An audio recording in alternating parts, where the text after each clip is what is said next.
Now live, हर जुर्म का पर्दा। खबर बलिया से है, जहां सदर विधानसभा से दयाशंकर सिंह और भाजपा के बागी उम्मीदवार और वीआईपी पार्टी के उम्मीदवार के रूप में बैरिया के निवर्तमान विधायक सुरेंद्र सिंह ने अपना नामांकन दाखिल किया। नगर विधायक सभा क्षेत्र से चुनाव लड़ रहे चर्चित प्रत्याशी दयाशंकर ने कहा कि इस बार केवल विकास ही मुद्दा है, अगर अवसर मिला तो बलिया को बॉम्बे बना दूंगा।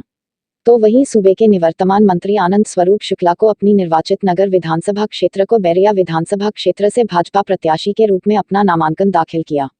सीट बदलने का कारण पूछने पर कहा, यह भाजपा वसुदेव कुटुंबकम में विश्वास रखती है, कहीं से भी लड़े सकते हैं। ज्ञात हो कि यह वही विधायक है जो हमेशा अपने विवादित बयानों के लिए सुर्खियों में रहते हैं, कभी आज़म तो कभी मुसलमान।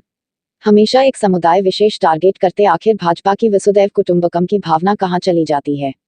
नामांकन के अंतिम दिन भाजपा के विधायक रहे तेज तर्रार और बागी नेता सुरेंद्र सिंह ने अपना नामांकन दाखिल करने के बाद कहा, भारतीय जनता पार्टी में सवर्ण और कार्यकर्ता का कभी सम्मान नहीं होता और मैं पांव छूकर राजनीति कर नहीं सकता, इसलिए टिकट काट दिया गया। हमें तो अपने क्षेत्र की जनता और मतदाता का हमेशा सहयोग और प्यार मिलता है, इस बार भी मिलेगा। विधानसभा क्षेत्र से अपने और किस पार्टी से किया? बाजरी विधानसभा 362 भारतीय जनता पार्टी। किन आपका मुकाबला अब नेता प्रतिपक्ष जो रहे हैं उनसे है, तीव्र नेता से, किन खास मुद्दों पे आप लड़ेंगी ताकि लगातार जीतते आ रहे उनको आप परास्त कर सकें? जी, सबसे बड़ा मुद्दा हमारा किसानों का मुद्दा रहेगा, जिसमें बाढ़, कटान और जल जमाव रहेगा। और दूसरा, बच्चियों की शिक्षा की हम ज़्यादा और व्यवस्था कर सकें, उस पर ध्यान देंगे।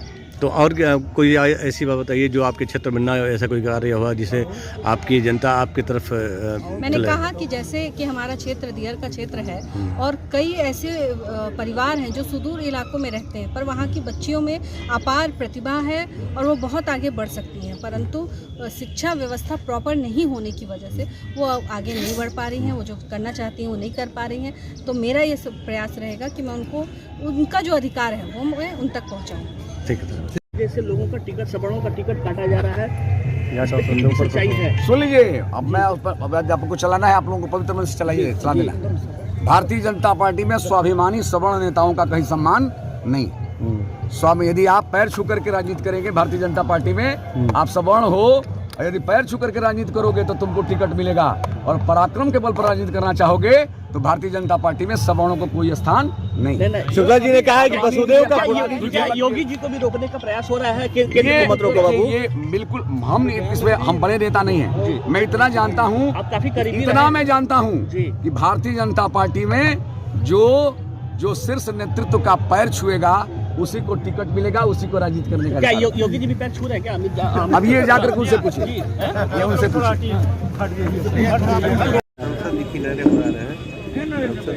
भारतीय जनता पार्टी के प्रत्याशी के रूप में 363 बैरिया विधानसभा क्षेत्र से मैंने अपना नामांकन पत्र भरा है। बैरिया विधानसभा क्षेत्र में भारतीय जनता पार्टी के प्रति अभूतपूर्व उत्साह दिखाई दे रहा है। आगामी 3 मार्च के मतदान के दिन भारी मतों से लोग मतदान करके 10 मार्च को मतदान दिन बैरिया विधानसभा क्षेत्र से भारतीय जनता पार्टी के प्रत्याशी के रूप में मुझे निर्वाचित करने जा रहे हैं। ऐसा वातावरण हम सभी को वहाँ पर देखने को मिल रहा है। मंत्री जी, आप सदर के विधायक थे और मंत्री भी थे, और ऐसे में आपका टिकट काट के बैरिया लाया गया, तो आपको कितनी मुश्किलों का सामना करना है?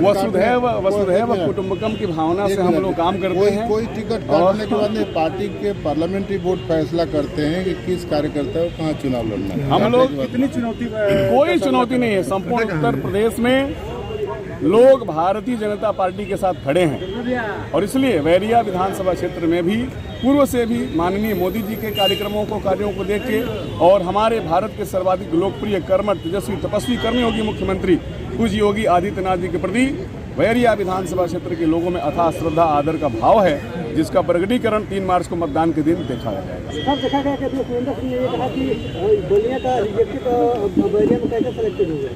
3 मार्च को भारी मतों से लोग मुझे विजयी बनाने का संकल्प ले चुके हैं। दुनिया की कोई ताकत इसे रोकने वाली नहीं है। क्षेत्र से आपने विधानसभा की आपने अपनी आज बलिया नगर से पार्टी ने 15 वर्षों के बाद फिर से एक बार बलिया में काम करने का अवसर दिया है। मैं ये समझता हूँ कि बाबा भृगु बाबा की कृपा रही होगी कि जिन्होंने जब कि भारतीय जनता पार्टी के नेतृत्व को कहीं न कहीं मन में ऐसा आया होगा कि भृगु बाबा की जाकर के दयाशंकर तुम जाकर के सेवा करो। और मैं सौभाग्यशाली हूँ कि पार्टी ने आज फिर से भारतीय जनता पार्टी का प्रत्याशी बलिया नगर से बनाया है।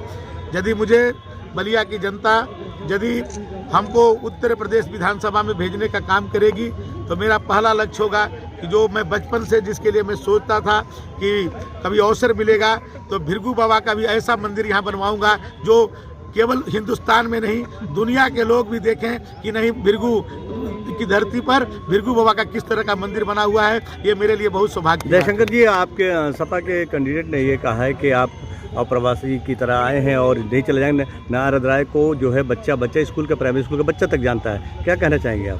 देखिए वो क्या कहते हैं ये तो वही जानते हैं। हाँ, जब वो ऐसा बोलते हैं तो उनकी बौखलाहट बोलती है। वो एक तरह से वो अपनी हार स्वीकार कर लिए हैं। आप पहले भी उनके इतिहास को जानते हैं। जब वो हारे हैं चुनाव तब ऐसे ही बौखलाए हैं।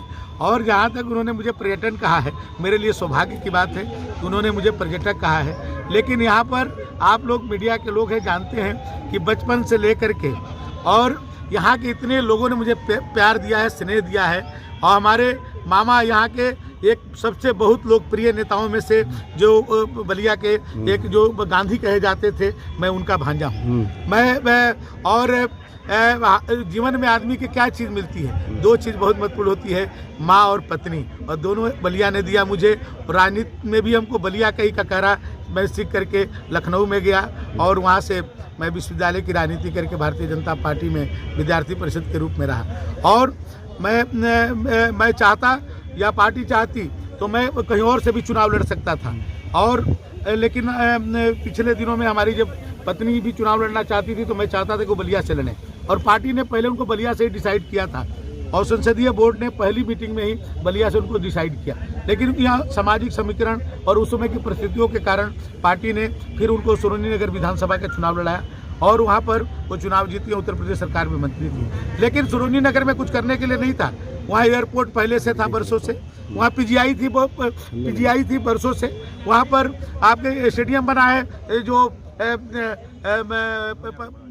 और कैंसर